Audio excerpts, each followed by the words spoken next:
ጤና ይስጥልኝ። ሊቨርፑል በክረምቱ የተጫዋቾች ዝውውር መስኮት በጣም ቁልፍ የሆኑ ዝውውሮችን ማድረግ ችሏል። እንግዲህ ከቦርንማውዝ የግራ መስመር ተከላካዩን ሃንጋሪያዊው ሚሎሽ ኬርኬዝን ማስፈረም ችሏል። ከዚያ በፊት ደግሞ የባየር ሊቨርኩሰኖቹን ፍሎሪያን ቪትዝ እና ጀርሚ ፍሪምፖንግን ማምጣት ችሏል ማለት ነው። ስብስብ ውስጥ የበለጠ ኢነርጂ፣ የበለጠ ቴክኒክ ጨምሯል፣ የበለጠ ሴንትራል ፕሮግሬሽን ጨምሯል ማለት ነው ሊቨርፑል። ይሄ እንግዲህ የቀጣይ ሲዝን 2025-26 ሲዝን ላይ ጠንካራ ሆኖ የበለጠ በመቅረብ ሜቢ ባክ ቱ ባክ ፕሪሚየር ሊግ ሻምፒዮን ለሚያደርገው ጉዞ የሚያጠናክሩ ዝውውሮችን ያደርገው። ኦፍኮርስ ትሬንት አሌክሳንደር-አርኖልድን አጥቷል። ነገር ግን በዛ መስመር ላይ ፍሪምፖንግን አምጥቷል። ፍሪምፖንግ ከትሬንት የተለየ ተጫዋች ቢሆንም ማለት ነው። ዛሬ ፕሮግራም ለማንሳት የፈለግኩት በቀጣይ በ2025-26 ሲዝን እነዚህ ያስፈረማቸው ተጫዋቾች አንጻር ስሎት ምን አይነት ታክቲካል ትዊክስ ሊኖሩት ይችላሉ። የተወሰነ አጀስመንት ይኖረዋል፣ ምንም ጥያቄ የለውም። ካስፈረማቸው ተጫዋቾች አንጻር እና ከለቀቃቸው ተጫዋቾች አንጻር ማለት ነው። ከዚህ በኋላ የተወሰነ ዝውውር ሊያደርግ ይችላል ሊቨርፑል። ምናልባት እኔ 6 ቁጥር ሊያስፈልገው ይችላል ብዬ አስባለሁ። ምክንያቴም በኋላ ገልጻለሁ። ከዛ በተጨማሪ ደግሞ ከፊት መስመር ተጫዋች ጋር ከሁጎ ኢኪቲኬ ጋር ስሙ እየተነሳ ነው የሚገኘው። እንግዲህ ዳርዊን ኑኔዝ የሚወጣ ከሆነ ሜቢ ጆታም የሚወጣ አይነት ከሆነ ፊት መስመር ላይም ሊያስፈርም ይችላል። ነገር ግን ይህንንም ሳያደርግ 6 ቁጥርም ሳያስፈርም ፊት መስመር ላይም ሳያስፈርም አሁን ባስፈረማቸው 3 ተጫዋቾች ወደ ሲዝኑ ሊገባ ይችላል ማለት ነው። ስለዚህ ሙሉ ለሙሉ ጨርሶም ሊሆን የሚችልበት እድል አለ። አሁን ከያዘው ስብስብ ካስፈረማቸው ተጫዋቾች አንጻር ምን አይነት ለውጦች፣ የተወሰኑ ለውጦች ሊኖሩ ይችላሉ ካየነው ያለፈው ሲዝን የስሎት ሊቨርፑል አንጻር የሚለውን ለማንሳት እሞክራለሁ። ነገር ግን ከዛ በፊት ወደዛ ከመሄዳችን በፊት ግን ከክሎፕ ወደ ስሎት የነበረው ትራንዚሽን እንዴት ነበር የሚለውን ለማስታወስ ፈልጋለሁ። እንግዲህ የርገን ክሎፕ ከሊቨርፑል ጋር ወደ 9 ዓመት ነው የቆየው እና ብዙ ጊዜ ቆይቷል። ረዥም ጊዜ ቆየ። ስኬታማ የሆነ እንደ ክሎፕ አይነት ሞር ካሪዝማቲክ የሆነ ከደጋፊ ጋር ጥሩ መግባባት ያለው ተወዳጅ የሆነ አስደናቂ አሰልጣኝ ክለብ ሲለቅ ክለቡን ለሚተካው ሰው አስቸጋሪ ነው የሚሆነው። የአርሰናል የማን ዩናይትድ የረዥም ጊዜ የቆዩ አሰልጣኞች ተተኪዎች ቡድኑ ላይ እያሳደረ ያለውን እንግዲህ ተጽዕኖ በአመታት ውስጥ ተመልክተናል እና የሊቨርፑልም በተወሰነ በዛ መልክ ተጠብቆ ነበር። ነገር ግን በጣም ስማርት የሆነ ዝውውር ነው ስሎትን በማምጣት ያደረጉት ሊቨርፑሎች። ቀደም ብሎ ክሎፕን መልቀቁን ማሳወቁ በሴም ታይም ደግሞ የክሎፕ ተተኪ ብዙ ኮመን የሆኑ ነገሮችን ሼር የሚያደርገው አይነት አርነ ስሎት አይነት አሰልጣኝ መሆኑ የበለጠ ሽግግሩ ስሙዝ እንዲሆን አድርጎታል ማለት ነው። ስለዚህ ከክሎፕ ወደ ስሎት የተደረገው ትራንዚሽን በአብዛኛው እንግዲህ ውጤታማ ነበር ማለት ነው። ያንንም የፕሪሚየር ሊግ ሻምፒዮን በመሆን በመጀመሪያው ሲዝን አሳይቷል ማለት ነው። እንዴት ነበር ሽግግሩ፣ እንዴት ስሙዝ ሊሆን ቻለ፣ ፕላስ ደግሞ የነበረው አይነት ትራንዚሽን ምን ነገሮች ምን አይነት ለውጦች ነበሩት የሚለውን ለመመልከት እንሞክር። እንግዲህ ወደዛ የሚመራን አንድ ከክሎፕ ወደ ስሎት የተደረገውን ሽግግር ልትገልጽ የምትችል ቆንጆ ኮት አለች፣ አሁን በምስሉ ላይ የምትመለከቷት ማለት ነው። ግሬት ታክቲክስ አርንት ኦልዌይስ ኒው አይዲያስ ሰምታይምስ ዜይ አር አባውት ኪፒንግ ዋት ስቲል ወርክስ የሚለው ማለት ነው። ስሎት ከክሎፕ ሲመጣ ከክሎፕ ኤራ ወደ ስሎት ኤራ ሽግግሩ ሲኖር ሞር ሪቮሉሽን ሳይሆን የተመለከትነው ሊትል ቢት ኦፍ ኢቮሉሽን አይነት ነገር የተመለከትነው ማለት ነው። ያ ማለት ያን ያህል ምርጥ ሊባሉ የሚችሉ ታክቲኮች አዳዲስ ሀሳብ ብቻ ማምጣት የሚጠበቅባቸው ላይሆን ይችላል። አንዳንዴ ኦልሬዲ ያለውን ሀሳብ እንዲቀጥል ማድረግም አንድ ትልቅነት ነው። ያንን ሪኮግናይዝ ማድረግም ማለት ነው። ትልቁን አይ ቲንክ ስሎት የሰራው ስራ ብዬ ማስበው ኦልሬዲ ከክሎፕ ያገኘውን ኢንሄሪት ያደረገውን ስብስብም የሆነ አት ዘ ሴም ታይም ደግሞ ሀሳብ ኦፍኮርስ እነሱ ቀድሜም እንደጠቀሱት ኮመን ሼር የሚያደርጉት ነገር አለ። ያን እንዲቀጥል በተወሰነ መልክ አድርጎ የተወሰነ ታክቲካል ትዊክስ ነው ያደረገው፣ ለውጦች ነው ያደረገው፣ አጀስመንት ነው ያደረገው ማለት ነው ስሎት። እቺ ኮት በደንብ ይሄን ስሙዝ የሆነ ትራንዚሽን የምትገልጽ ነች ብዬ አስባለሁ ማለት ነው። ያን ያህል የራሴን አሻራ ሙሉ ለሙሉ ካላሳረፍኩ ብሎ ሪቮሉሽን ለማካሄድ የሞከረ አይነት አሰልጣኝ አይደለም። ይሄ አይነት ኤጎስቲክ ያለው አሰልጣኝ እንዳልሆነ ነው የሚያስታውቀው ስሎት ማለት ነው። ክሎፕም ስሎት ከመምጣቱ በፊት የስሎትን በአንፊልድ በስሙ እንግዲህ እንዲዘመር አድርጎ ፕላስ ደግሞ በተመሳሳይ ስሎትም ይሄ አይነት እንደዚህ አይነት ኮምፎርታብል ኢንቫይሮንመንት እንዲጠብቁ አድርጎት ስሎትም ያንን የሚመስል አጻፋ ሲመልስ ውድድር መሃል ስለ ክሎፕ በጣም ፖዚቲቭ የሆኑ ነገሮች ሲናገር ያን ያህል የክሎፕን የሆነ ሀሳቦች ለማጥፋት የሚሞክር ሳይሆን እሱን ሪኮግናይዝ አድርጎ ያን ኢምብራስ አድርጎ የሚቀጥል አሰልጣኝ ነበር ማለት ነው። ይሄ ትልቅ አስተዋጽኦ ያደረገ ይመስለኛል በውጤቱ ላይ ማለት ነው። ምን አይነት ግን ታክቲካል ቼንጆች ነበሩ የሚለውን ለመመልከት እንሞክር። ቀድሜ እንደጠቀስኩት ሞሮፍ እንደ ኢቮሉሽን ማየት እንችላለን ከሪቮሉሽን ይልቅ ብዬ አስባለሁ ወደ ስሎት የተደረገውን ሽግግር። እንግዲህ ክሎፕ ሞሮፍ የ4-3-3 አሰልጣኝ እንደሆነ የሚታወቅ ነው። ስሎት ወደ ስብስቡ ከመጣ በኋላ የ4-2-3-1 ወይ ደግሞ የሃይብሪድ 4-3-3 አይነት ቅርጽ ነው ቡድኑ ሲይዝ የተመለከት ነው ማለት ነው። እንዲሁ አንዳንድ ነጥቦችም በጥልቀት ከመግባታችን በፊት ለማንሳት በትሬንት ቦታ ላይ እንደ ኮነር ብራድሊ ብዙ ጨዋታዎች ላይ ስንመለከትበት ነበረ በስሎት ስር። ከዛ በተጨማሪ ደግሞ ፊት መስመር ላይ ከዳርዊን ኑኔዝ ይልቅ የበለጠ ጋክፖ እና ሉዊስ ዲያዝን የበለጠ 9 ቁጥር ሆኖ ስንመለከት ነበር። እነዚህ ሁለት ተጫዋቾች በጥልቀት ወደኋላ ሲገቡም በተደጋጋሚ ተመልክተናል ማለት ነው። አሊሰን በተጎዳ ጊዜ ያው እንደሆነው ብዙ ጊዜም እንደተመለከት ነው ኬለር ተክቶት በጣም ጥሩ አገልግሎት ሲሰጥ ነበር ማለት ነው። ትልቁ ግን ቼንጅ የነበረው የግራቨንባች ነው ማለት ነው። ግራቨንባች በ6 ቁጥር ሚና በስሎት ስር አስደናቂ የሆነ አገልግሎት ነው የሰጠው ማለት ነው። ይሄ እጅግ በጣም የሚደንቅ ነው የግራቨንባች ሽግግር ማለት ነው። ግራቨንባች ከዚህ በፊት ሞሮፍ የቦክስ ቱ ቦክስ ተጫዋች ወይ ደግሞ በ4-3-3 ስር ቦክስ ቱ ቦክስ አይነት ተጫዋች ወይ ደግሞ በ4-2-3-1 ስር ደግሞ ከሁለቱ ፒቮቶች አንደኛ ሆኖ የበለጠ ኦፌንሲቭ የሆነው ተጫዋች ሆኖ ነው ስንመለከተው የነበረው። ጥልቅ አማካኝ ሆኖ በስሎት ስር ተመልክተነዋል ማለት ነው። ይሄ ትልቅ ሲግኒፊካንት ሊባል ለውጥ የነበረው በስሎት ስር ይህ ነው ማለት ነው። ክሎፕ በአብዛኛው ደግሞ ከትላልቅ ቡድኖች ጋር ሲጮት የበለጠ ሞር ኬዮቲክ የሚመስል አይነት አቀራረብ እንመለከታለን። ሞር ኢነርጂ በደንብ እንመለከታለን ማለት ነው። ብዙ ጊዜ ኤፌክቲቭ ነው ከነዚህ ትላልቅ ቡድኖች ጋር ሲደረግ ማለት ነው። ነገር ግን ይሄ ባልሆነበት አጋጣሚዎች ደግሞ ያው ይሄ አይነት በጣም ኃይለኛ ፕሬሲንግ ወይም ገገን ፕሬሲንግ የሚባለው ማለት ነው ያ ፕሬሲንግ ከታለፈ ሞር ቡድኑ ዲስጆይንትድ የመሆን ነገር ስላለ ደግሞ በተቃራኒ የመጠቃት እድል ይኖረዋል ማለት ነው።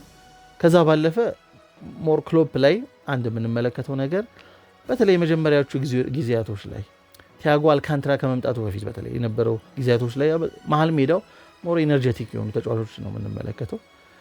ኳስ ቢቆጣጠርም ሊቨርፑል ኢንቴንሽናሊ አይደለም ኳስ የሚቆጣጠረው። የተጋጣሚ ቡድኑ ላይ ባላቸው ፍራቻ በሊቨርፑል በፈጠረበት ፊር ምክንያት ነው ኳሱን ተጋጣሚ ቡድን ለሊቨርፑል የሚለቀው። በዛ አጋጣሚ ሊቨርፑል ኳሱን ይቆጣጠር ነበር በክሎፕ ስር ማለት ነው። ያን ያህል ኢንቴንሽናሊ ኳስን ለመቆጣጠር የሚፈልግ የሆነ ወይ ደግሞ ፖሴሽን ኦሪየንቲድ ቡድን ነበረ ብሎ ለመናገር ያስቸግራል በአብዛኛው በክሎፕ ስር በነበረው ጊዜ። በስሎት ስር ግን ሞር በዓላማ ኳስን የሚቆጣጠር በተለይ ደግሞ ከኋላ በደንብ መስርቶ ለመውጣት ይሞክር ሞር በስትራክቸር በትዕግስት በፔሸንት ቢውልድ አፕ እንመለከትበት ነበር ማለት ነው በስሎት ስር። እነዚህን ነገሮች እስኪ ከኋላ መስመር ጀምሮ ከግብ ጠባቂ ወይም ከሴንተር ባኮች ጀምሮ የተወሰኑ ነጥቦችን ለማንሳት ልሞክር ማለት ነው። ቀደም ብዬ እንደጠቀስኩት ስሎት ሊቨርፑልን የበለጠ በዓላማ ኳስን የሚቆጣጠር ወይም ኢንቴንሽናሊ ፖሴሽን ኦሪየንትድ የሆነ ቡድን አድርጎታል። ከኋላ መስርቶ በተለይ ደግሞ ለመውጣት ሲሞክር ማለት ነው። ከኋላ መስርቶ በሚወጣበት አጋጣሚ አሊሰንን እንደ ሶስተኛ ሴንተር ባክ በአንዳንድ አጋጣሚዎች ሲጠቀም ተመልክተናል። ይህ ደግሞ በመጀመሪያው የቢውልድ አፕ ፌዝ ላይ ሞር ኦቨርሎድ በመፍጠር ኳስን ከመጀመሪያው የቢውልድ አፕ ፌዝ እንዲያልፍ ለማድረግ ይሞከር ነበር ማለት ነው። ክሎፕ የበለጠ ቨርቲካሊቲ የሚስተዋልበት ቡድን ነበር የክሎፕ ቡድን ማለት ነው። እነዚህ ቨርቲካሊቲ ደግሞ በአብዛኛው የምናስተውል የነበረው ረዣዥም ኳሶችን ወይ ደግሞ ዲያጎናሎችን ከግብ ጠባቂውም ሊሆን ይችላል ወይ ደግሞ ከቨርጅል ቫንዳይክ አይነት ወይ ከኮናት አይነት ተጫዋቾች እንደዚህ ረዣዥም ኳሶች እነዚህ ዲያጎናሎች ስንመለከት ነበር ማለት ነው። ይህም በቁጥር ለማየት ስንሞክር ማለት ነው በመጨረሻው የርገን ክሎፕ ስር ቨርጅል ቫንዳይክ በጨዋታ 9.2 ረዣዥም ኳሶችን ይሰጥ ነበር። ኮናቴ ደግሞ 8 ረዣዥም ኳሶችን ይሰጥ ነበር በጨዋታ። በስሎት የመጀመሪያው ሲዝን ያለፈው ሲዝን 2024-25 ደግሞ ቨርጅል ቫንዳይክ ወደ 8.9 ረዣዥም ኳሶችን ነበር የሚሰጠው። ኮናቴ ደግሞ 6 ነበር ማለት ነው። የቁጥር መቀነስ አለ ማለት ነው። ስሎት የክሎፕን ቨርቲካሊቲ ሳያጠፋ ነገር ግን ቨርቲካሊቲውን የሚጠቀምበትን መንገድ ግን ቀንሷል። አስፈላጊነቱ ረዣዥም ኳሶችን ይጠቀማል የስሎት ሊቨርፑል። ነገር ግን እንደ ክሎፕ ሊቨርፑል ከሴንተር ባኮች የመሃል ሜዳውን ባይፓስ አድርጎ የሚላኩ ብዙ ረዣዥም ኳሶች አልነበሩም ማለት ነው። ወይም ደግሞ ከነበረው ቀንሷል ማለት ነው። ስሎት ይጠቀምበት የነበረው መሃል ሜዳውን ባይፓስ ከማድረግ ይልቅ በመሃል ሜዳው ኳስ አልፎ ቨርቲካሊ ወደፊት እንዲሄድ ነበር እድል ሲፈጥር የነበረው። ለዛም ነው የነ ቫን ዳይክ እና ኮናቴ ቁጥር ቀንሶም የተመለከትንበት ምክንያት። ቨርቲካሊቲ እንደ ሀሳብ አለ በሁለቱም ስር። የክሎፕ ቨርቲካሊቲ ረዣዥም ኳሶችን በደንብ የሚጠቀም መሃል ሜዳውን ባይፓስ ሊያደርግ ይችላል። እነ ሳላ አይነት ተጫዋቾችን ሊያገኝ ይችላል ቀጥታ ማለት ነው በነ ቫን ዳይክ አማካኝነት። በስሎት ስር ግን በመሃል ከነ ግራቨንበርች ከነ ማካሊስተር በእነሱ ሴንትራሊ ለማለፍ የሚሞክር አይነት ቨርቲካሊቲ ነበር የተመለከት ነው ማለት ነው። ቀድሜ እንደጠቀስኩት ትልቁ ትራንስፎርሜሽን በስሎት ስር የተመለከተው የ6 ቁጥር ቦታ ነው። እንግዲህ 6 ቁጥር ቦታ ክሎፕ ተጫዋች ሲፈልግ ነበር። ካይሴዶ ከሮሜዮ ላቪያ ጋር በተደጋጋሚ ስሙ ተጠቅሶ ወደ ሊቨርፑል ሞልሞስ ተጫዋቾቹ ሄዱ ተብለው ነው በኋላ ወደ ቼልሲ ሄዱት ማለት ነው። 6 ቁጥር በጣም ይፈልግ ነበር። በኋላ ላይ ኤንዶን ያመጣው። እንግዲህ ኤንዶ ወደ ቡድኑ መጥቶ በስሎት ስር ግን ኤንዶን ሳይሆን ቀድሜ እንደጠቀስኩት ግራቨንበርችን ነው 6 ቁጥር ላይ ሲጠቀም የነበረው ማለት ነው። ግራቨንበርች እንግዲህ ያ 6 ቁጥር ቦታ አልተመለከትነውም ነበር። በክሎፕ ዲፌንሲቭ ሚድፊልደር ሆኖ የተጫወተበት አንድ አጋጣሚ ነበር ማለት ነው። በአንድ አጋጣሚ ብቻ ነው ዲኤም ሆኖ የተመለከትነው።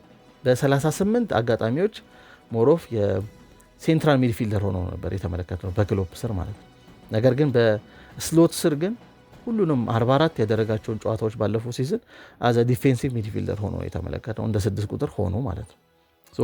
ምናልባት በደብል ፒቮት ሊሆን ይችላል ከማካሊስተር ጎን፣ በእንቅስቃሴ ደግሞ ብቸኛው ፒቮትም ሆኖ ልንመለከተው እንችላለን ማለት ነው። የወደፊት ለማሻገር የሚሞክራቸው ወይም ፓሶቹ ወደ 65% ነበረ፣ ወይ ፕሮግሬሲቭ ፓሱን በተመሳሳይ 65% ነበረ። ቦል ጥሩ ኬሪየር ነው፣ ምንም ጥያቄ የለውም። ግራቨንበርች በጣም ቴክኒካሊ በጣም ጥሩ የሆነ ተጫዋች ነው። እኔ ለዛውም 6ም 8ም 10ም ሆኖ መጫወት የሚያስችል ስኪል ሴት አለው ብዬ አምናለሁ እና በክሎፕ ስር የበለጠ ሴንትራል ሚድፊልደር ሆኖ በመጫወቱ ከሱ ጀርባ የመከላከሉን ስራ ሊሰሩ የሚችሉ ተጫዋቾች በመኖራቸው የበለጠ ሪስክ ይወስዳል ድሪብል በማድረግ ማለት ነው። በዛ ምክንያት በ2023/24 የመጨረሻው የክሎፕ ሲዝን በጨዋታ 4 ጊዜ ቦል ኬሪ ያደርጋል። ነገር ግን በስሎት የመጀመሪያው ሲዝን 2024/25 ይሄ ቁጥር ወደ 2.3 ቀንሷል ማለት ነው። ምክንያቱም በስሎት ስር 6 ቁጥር ነው፣ ከሱ ጀርባ ቀጥታ ተከላካዮች ነው የሚገኙት ማለት ነው። የበለጠ ሪስክ አለው።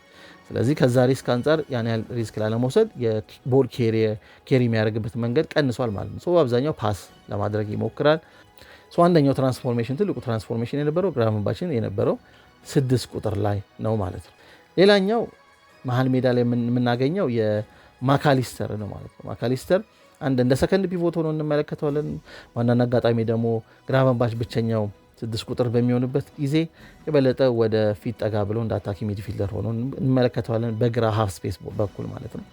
ይሄን አይነት ቅርጽ ሆኖ እንመለከተዋለን ማለት ነው። ስንመለከተው ነው ባለፈው ሲዝን በስሎት ስር ማለት ነው።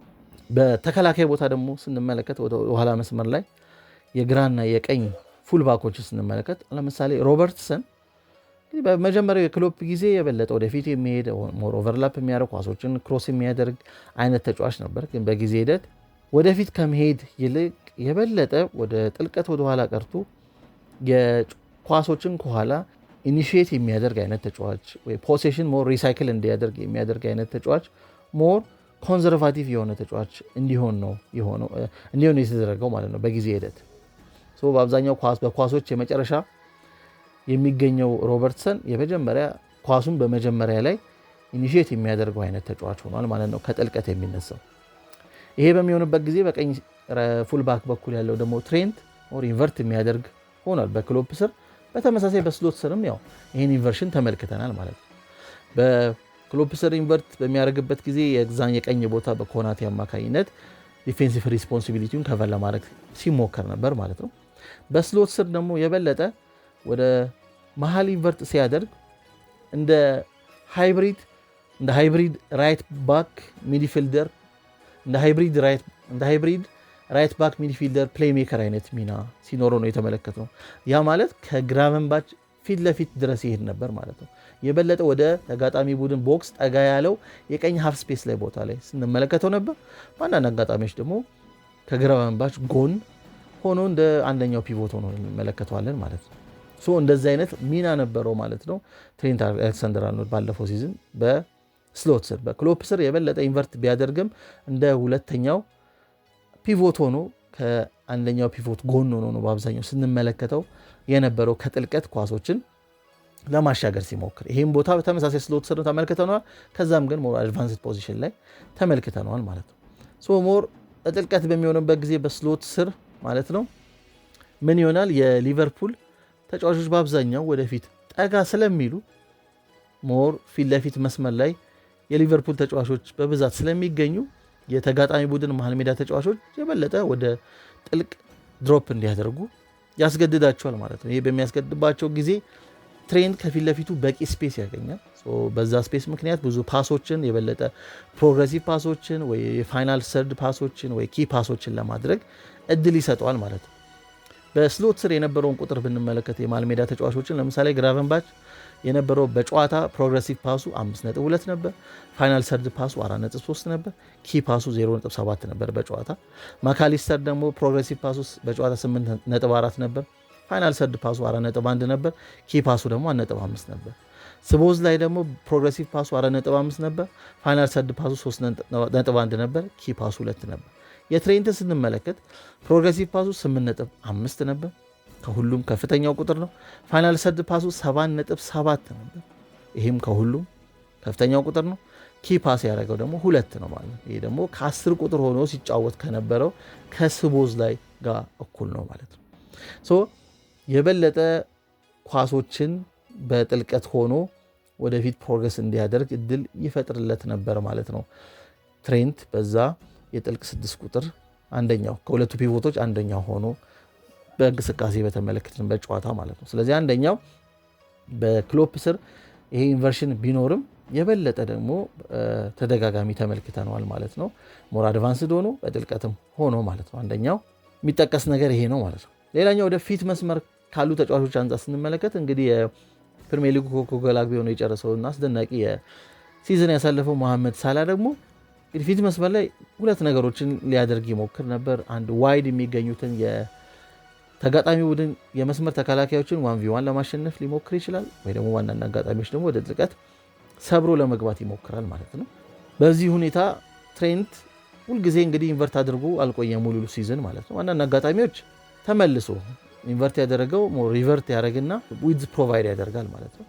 ይህ በሚሆንበት ጊዜ ደግሞ ሳላ ወደ ውስጥ ሰብሮ ይገባል ማለት ነው። እንደዚህ አይነት ነገር አለ። በአብዛኛው ስሎት ፍሌክሲቢሊቲ ኢምፖርታንት ነው ለስሎት ማለት ነው። እንደየሁኔታው በጣም ፍሌክሲብል የሆነ አሰልጣኝ አንድ ነገር ላይ በጣም ቤዝ ያደረገ ምናልባት እንደ ተጋጣሚ ቡድን አቀራረብ ሊሆን ይችላል። በጣም ፍሌክሲብል የሆነ አሰልጣኝ ነው። ይህን ፍሌክሲቢሊቲ በደንብ ተመልክተነዋል ማለት ነው ባለፈው ሲዝን ላይ ማለት ነው። የበለጠ ኳስም ሲይዝ ነበር፣ ሞር ኮንትሮል ለማድረግ ሲሞክር ነበር። የበለጠ ኤነርጂ ደግሞ ስንመለከት ነበር። ክሎፕን የሚመስል አይነት አንዳንድ ጨዋታዎች ላይ ከሊቨርፑል ተመልክተን ነበር። በጣም ሃይ ፕሬስ ያደርግ ነበር። በጣም ኢነርጄቲክ ሆኖ እንመለከተው ነበር። አንዳንድ አጋጣሚዎች ደግሞ በጥልቀት በሎ ብሎክም ሲከላከል ተመልክተናል። በጣም ወደ ጥልቅ ድሮፕ አድርጎ ደግሞ ተመልክተናል። እጅግ በጣም ፍሌክሲብል የሆነ ቡድን ነው የተመለከትነው ማለት ነው። ከዛ በተጨማሪ ፊት መስመር ላይ ሁለቱ ደግሞ ሴንተር ፎርዋርድ የሆኑ የነበሩት ጋክፖ እና ዲያዝ ናቸው። እንግዲህ ከሁለት አንዱ ሴንተር ፎርዋርድ ይሆናል፣ አንደኛው ደግሞ የግራ መስመር አጥቂ ይሆናል ማለት ነው። ግን ሁለቱ በጣም ኢንተርቼንጅ ያደረጉ ነው፣ በጣም ይቀያየሩ ነበር፣ በጣም ፍሉይድ ነበረ ማለት ነው። ይሄ ፍሉይዲቲ ፊት መስመር ላይ በጣም እንመለከተው ነበር ማለት ነው። ከዛ በተጨማሪ አንደኛው ሴንተር ፎርዋርድ ከሆነ በኋላ በጥልቀት ወደኋላ ድሮፕ በማድረግ የበለጠ ሴንትራል ኦቨርሎድ መፍጠር ይችላል ቡድኑ። ይሄ ደግሞ ሞር የፕሮግሬሲቭ ኦፕሽን ይሰጠዋል ማለት ነው ለሊቨርፑል ማለት ነው። ይህንንም ነገር ተመልክተነዋል።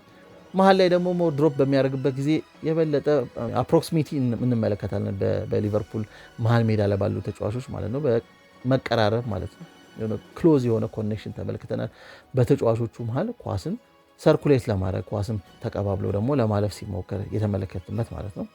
የበለጠ ደግሞ ሴንትራል ለማጥቃትም የሚረዳ ነገር ተመልክተናል ማለት ነው። እንደዚህ አይነት ነገሮች የበለጠ ሴንትራል ያለውን ኦቨርሎድ ስሎት ላይ በጣም በብዛት ተመልክተናል ባለፈው ሲዝን ላይ ማለት ነው። ክሎፕ ላይ እንመለከት ከነበረው በይበልጥ ማለት ነው። በክሎፕ ጊዜ የበለጠ የዋይድ ማጥቃቶች የዋይድ አታኮች እንመለከት ነበር። በስሎት ስር ግን ሴንትራሊ ማጥቃትን በተደጋጋሚ ስንመለከት ነበረ። ከዛ በተጨማሪ ሳላ በዋይድ ቀድሜ እንደጠቀስኩት አንድ ለአንድ ተጫዋች ለማሸነፍ ሊሞክር ይችላል። 10 ቁጥር ላይ የነበረው ስቦዝ ላይ ዋና አጋጣሚዎች ደግሞ በሳላ የውጨኛው ክፍል ሄዶ አንድ የፓሲንግ ኦፕሽን ሆኖ ማለት ነው ያን ኳስ ለመስጠት ይሞክራል ማለት ነው። ያን ኳስ ለመቀበል ይሞክራል። ሳላ ደግሞ ጥልቀት ወደ ውስጥ ሲገባ ማለት ነው። ብዙ አይነት አቀራረብ ፊት መስመር ላይ እንመለከታለን። በጣም ይሄ ፍሌክሲብል የሆነ አፕሮች በተደጋጋሚ ተመልክተናል ማለት ነው። እንደዚህ አይነት የመሰለ ከክሎፕ ወደ ስሎት የተወሰነ የሚመሳሰሉ ነገሮች አደሴም ታይም ደግሞ የተወሰኑ ደግሞ ለውጦች ተመልክተን ነበር። ይሄ ከኳስ ጋር ነው። ከኳስ ውጪ በነበሩበት አጋጣሚዎች ያው አንደኛው ከኳስ ውጪ የክሎፕ የምናስታውሰው ወዲያው ኳስን ለማስጣል ነው። እንግዲህ የካውንተር ፕሬሲንጉ ኃይለኛ ነው ማለት ነው። በስሎት ስር የነበረው የፕሬሲንጉ ወይም የካውንተር ፕሬሲንጉ ፍሪኩዌንሲ አንደኛው የሚለያየው በሁለቱ መካከል ድግምግሞሹ ነው ማለት ነው። በክሎፕ ስር በደንብ ሃይ ኢንቴንሲቲ እንመለከትበታለን ማለት ነው። ሜይ ቢ ይሄ ካውንተር ፕሬሲንጉ ሴንትራሊ ሊሆን ይችላል የምንመለከተው። በአንዳንድ አጋጣሚዎች ደግሞ የተጋጣሚ ቡድን ተከላካይ ከኋላ መስርተው ለመውጣት ሲሞክሩ ወደ መስመር እንዲወጡ በማስገደድ ያን ፕሬሲንግ መስመር ላይ ልንመለከተው እንችላለን ማለት ነው። ይሄ በኃይለኛ ኢንቴንሲቲ ነው በአብዛኛው ስንመለከት የነበረው። ስሎት ግን ሞር ፕሬሲንጉን ስትራቴጂክ ነው ያደረገው ማለት ነው። ሃይ ፕሬስ ልንመለከት እንችላለን። እንደ አስፈላጊነቱ ደግሞ በጥልቀት ወደኋላ መመለስም ሊኖር ይችላል ማለት ነው። ኮምፓክት ሆኖ በጥልቀት ወደኋላ መመለስም አስፈላጊ ከሆነ ያን ስንመለከት ነበር ማለት ነው። ፍሪኩዌንሲው በተለይ የካውንተር ፕሬሲንጉ ፍሪኩዌንሲ ቀንሶ ፕሬሲንጉ ደግሞ የበለጠ ስትራቴጂክ ሆኖ ነው በስሎት ስር የተመለከት ነው ማለት ነው። በቅርጽ ደረጃም ከተመለከትን የበለጠ ሞር 4-2-4 አይነት ቅርጽ ነበር በስሎት ስር ከኳስ ውጪ የነበረው ቅርጽ ማለት ነው። የ10 ቁጥር ቦታ ላይ የነበረው ስቦዝ ላይ ከፊት መስመሩ ጋር ጎን ለጎን ሆኖ ሞር ፕሬስ ለማድረግ ይሞክራል ማለት ነው። 4-2-4 ቅርጽ በአብዛኛው ይሄ ቅርጽ ሴንትራሊ አንድ ቡድን ፕሮግረስ እንዲያደርግ ለመከልከልና በተለይ ደግሞ ፊት መስመር ላይ ያሉት አራቱ ሞር ናሮ ስለሚሆኑ ኳሶች ወደ ዋይድ እንዲወጡ የሚያስገድዱ አይነት አቀራረብ ነበረ ማለት ነው። ይሄን አይነት ከኳስ ውጭ አይነት ቅርጽ ነበረው ቡድኑ ማለት ነው። የበለጠ ስትራቴጂክ ነበረ። እንደ አስፈላጊነቱ ያው በዩኒት ስለሆነ ፕሬስ የሚያደርገው አዘ ዩኒት ተወሰነ ሜዳ ክፍል ላይ የሚገኙ ተጫዋቾች ሳይሆኑ ሙሉ ለሙሉ ከኋላ መስመር ጀምሮ ከተከላካይ ስፍራ ጀምሮ ወደፊት ስለሚጠጉ ማለት ነው። መወርዛው የተጋጣሚ ቡድን የሜዳ አጋማሽ ላይ ፕሬስ አድርጎ ለማስጣር ካስፈለገ ማለት ነው። ወይ ደግሞ በጥልቀት መመለስም ከተፈለገ አዘ ዩኒት ነው ወደኋላ የሚመለሱትና ወደኋላ በጥልቀትም ድሮፕ ላይ ያደርጉ ይችላሉ ማለት ነው። እንደዚህ አይነት አቀራረብ ይኖራል ማለት ነው። በክሎፕ ስር በአብዛኛው ፊት መስመር ላይ ያሉት በተደጋጋሚ ቅድም በጠቀስኩት መልክ ማለት ነው ፕሬስ አድርጎ ወይም ካውንተር ፕሬስ አድርጎ ኳስን ለማስጣል ሲሞከር እንመለከታለን። ስሎት ላይ በአንዳንድ አጋጣሚዎች ነው ይሄን ያስተዋል ነው ማለት ነው። በዛም ምክንያት ይመስለኛል የስሎት ባለፈው ሲዝን መልሶ ማጥቃትን የተከላከለ የፕሪሚየር ሊጉ ባለፈው ሲዝን ላይ ምርጥ ቡድን ውስጥ የሚጠቀሰው አንደኛው የስሎት ሊቨርፑል ነው ማለት ነው። ምክንያቱም ይሄን በሚያደርግበት ጊዜ ሁሉ ነገር አዘ ዩኒት ነው የሚንቀሳቀሰው ብለናል። ይሄን ፕሪቬንት ያደረገበት አንደኛው መንገድ ሬስት ዲፌንስ የምንለው 10 አውትፊልድ ተጫዋቾች አሉት። 5ቱ ሞር ማጥቃት ላይ ፎከስ ሲያደርጉ ሌሎች 5ቶች ወደኋላ ድሮፕ ሊያደርጉ ይችላሉ። ያ ድሮፕ የሚያደርጉት 5ቱ በ3-2 ቅርጽ ሊሆን ይችላል። ሌፍት ባኩ ሮበርትሰን አንድ ሶስተኛ ሌፍት ሴንተር ባክ ሆኖ ማለት ነው። ወይ 2-3 ሊሆን ይችላል። ሮበርትሰን ወደፊት ጠጋ ብሎ እንደ ሶስተኛ መሀል ላይ ከሚገኙ ተጫዋቾች አንደኛ ሆኖ ማለት ነው። ስለዚህ ሬስት ዲፌንሱ ሁልጊዜም አስተማማኝ መሆኑ የበለጠ እንደዚህ አይነት የመልሶ ማጥቃትን ፕሪቬንት ማድረግ ችሏል ማለት ነው። ፕሪሚየር ሊጉ ላይ መልሶ ማጥቃትን ፕሪቬንት ያደረገው የተከላከለ ምርጡ ቡድን ነው የስሎት ሊቨርፑል ማለት ነው በ2024-25። ስለዚህ እነዚህ አይነት የሚመስሉ መመሳሰሎችና ለውጦች ነበሩ 2024-25 ላይ ከክሎፕ ጊዜ በተለይ ደግሞ ከ2023-24 ማለት ነው።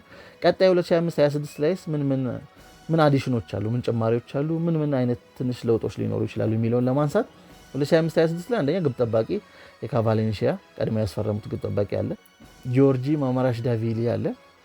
እሱ እንግዲህ ካሊሰን ጋር አንደኛ ሊፎካከር የሚችል ግብ ጠባቂ ነው። ሌላ 2 ድንቅ ግብ ጠባቂዎች ይኖሩታል ማለት ነው ሊቨርፑል።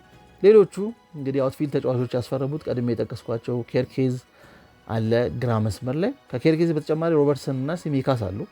እንግዲህ ምናልባት 3ቱ ይቀጥላሉ ተብሎ አይጠበቅም። አንደኛቸው መልቀቁ አይቀርም፣ ወይ ሮበርትሰን ወይ ሲሚካስ፣ ወይ ሁለቱም ሊለቁ ይችላሉ። ከለቀቁ ምናልባት ተጨማሪ አንድ ተጫዋች ሊያስፈልግ ይችላል። ነገር ግን ምናልባት ሲሚካስ አይነት ተጫዋች ከለቀቀ ከኬርኬዝ ጋር እንግዲህ ሮበርትሰን የበለጠ ሮበርትሰን ያው እድሜው እየገፋ ነው፣ ከ30 በላይ እድሜው ሆኗል። ያ ኢነርጂው አንመለከተውም። ስለዚህ ስሎት ያን ኢነርጂ ይሰጣቸዋል።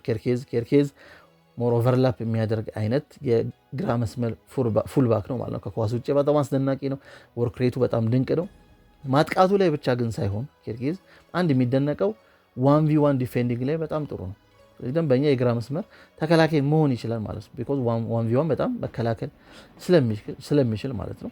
ከዛ በተጨማሪ እንደዚህ ሪከቨሪ ፔሱን በጣም ጥሩ ነው። ሴንትራሊ የሚገኙ ከሴንተር ባኮቹ ጀርባ የተገኘውን ስፔስ መከላከል ካስፈለገው ቡድኑ በካውንተር ለመጠቃት በሚችልበት አጋጣሚ ላይ ማለት ነው ይህን ማድረግም ይችላል ማለት ነው። ማጥቃቱ ላይ ደግሞ በጣም ድንቅ የሆነ ኦቨርላፐር ነው ማለት ነው። ድንቅ የሆኑ ክሮሶችን ማድረስ ይችላል ኬርኬዝ። ሎ ክሮሶች ሊሆኑ ይችላሉ ወይም እንደ ከትባኮች ሊሆኑ ይችላሉ ወይ ደግሞ ሃይ ክሮሶች ሊሆኑ ይችላሉ ወይም ሎ ክሮሶች ሊሆኑ ይችላሉ። ይህን ማድረግ በአግባቡ ይችላል ማለት ነው። ስለዚህ ማጥቃቱ ላይ መከላከሉ ላይ በጣም ጥሩ ባላንስ ያለው ነው ኬርኬዝ ማለት ነው። በቀኝ በኩል ፍሪምፖንግ ነው። ፍሪምፖንግ ሞር ማጥቃቱ ላይ ሞር ኦፍ የዊንገር ታይፕ ነው። ሲጀመር ዊንግ ባክም ሆኖ ነው ሌቨርኩሰን ላይ ስንመለከተ የነበረው። በናሽናል ቲምም የበለጠ አዛ ዊንገር ነው እንግዲህ አሰልጣኝ ሮናልድ ኩማን የሚያስበው ማለት ነው። በዛ ምክንያት መከላከሉ ላይ የበለጠ እርዳታ ይፈልጋል። ከሱ ጀርባ የሚተወውን ስፔስ የሚከላከልለት ያስፈልጋል። እንግዲህ ትሬንት ወደ ውስጥ ኢንቨርት አድርጎ በሚገባበት ጊዜ እንደ ኮናቴ አይነት ተጫዋች ነበር ያን ስፔስ ከቨር ሲያደርግ የነበረው። አሁን ግን ፍሬምፖንግ ወደፊት በሚሄድበት ጊዜ ከኋላ የሚገኘውን ስፔስ ኮናቴ ዲፌንድ የሚያደርግ ከሆነ እንደ አንድ ሶስተኛ ሴንተር ባክ በግራ በኩል አንድ ሰው መግባት አለበት ወይ ደግሞ መሀል ለመሀል አንድ ተጫዋች መግባት አለበት።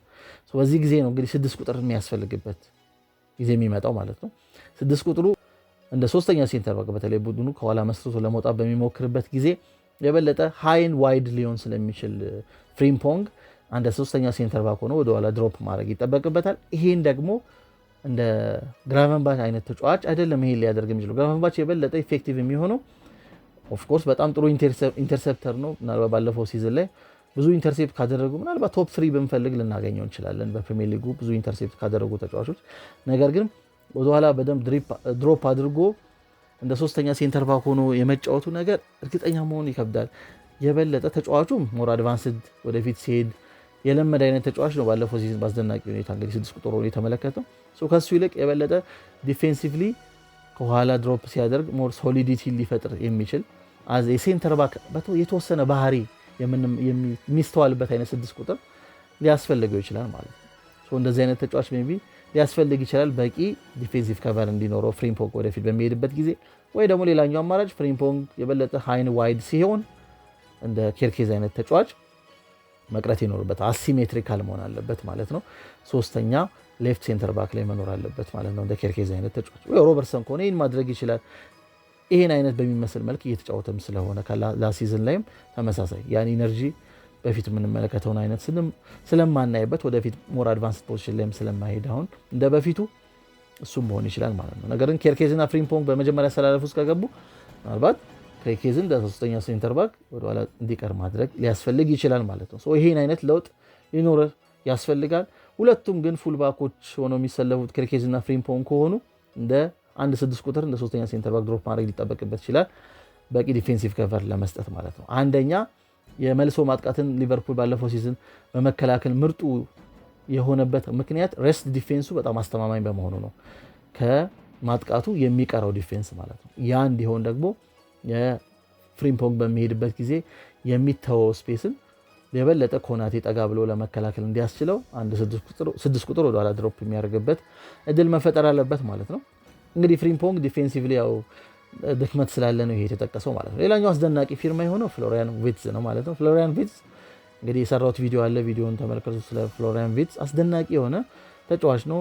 ያው ቤዚክሊ 10 ቁጥር ተጫዋች ነው የምንለው፣ ነገር ግን የጨዋታ ቴምፖ ሴት ማድረግ የሚችል አይነት ተጫዋች ነው። የጥልቅ አማካኝ የመሆን ባህሪ ያለው ተጫዋች ነው። እንደ ሬጂስታ አይነት ባህሪም ያለው ተጫዋች ነው። ወደፊትም ሲሄድ አስደናቂ ነው። ጥሩ ድሪብለር ነው። ጥሩ ፓሰር ነው።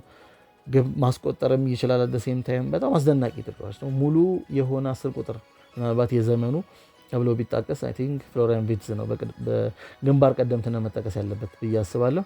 እሱ መኖሩ የበለጠ በጥልቀት እየገባ ጨዋታው የበለጠ ሴንትራሊ ፕሮግረስ እንዲያደርግ የበለጠ ደግሞ ጣጣቸውን የጨረሱ አይነት ኳሶችን ወደ ግራፍ ስፔስ ቦታ ጠጋ ብሎ በሚጮትበት ጊዜ ያን ለመስጠት ያስችለዋል ማለት ነው።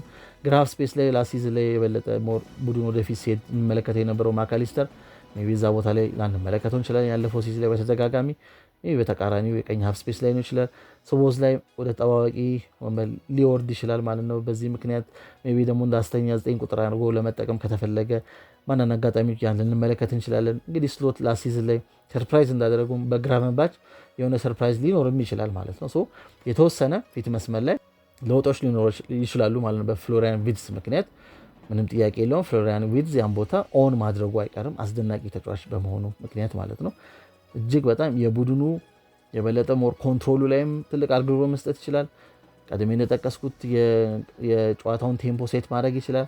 ከዛ በተጨማሪ ደግሞ በጣም ኪለር የሚባሉ ፓሶችን መስጠት ይችላል ማለት ነው። የበለጠ እነዚህን አገልግሎት መስጠት ይችላል ማለት ነው። ቀድሜ ካልጠቅሶ ያለፍኩት ፍሪምፖንግ ወደፊት ሞር አድቫንስድ ሆኖ በሚሄድበት ጊዜ ያው ሳላ ሞር ወደ ውስጥ መግባት ይኖርበታል ማለት ነው። የበለጠ ወደ መሃል ሰብሮ መግባት ይጠበቅበታል። ፍሪምፖንግ የበለጠ ኦቨርላፕ የሚያደርግ አይነት ተጫዋች በመሆኑ ምክንያት ማለት ነው። ሳላ የበለጠ ለቦክሱ የቀረበ ተጫዋች ይሆናል።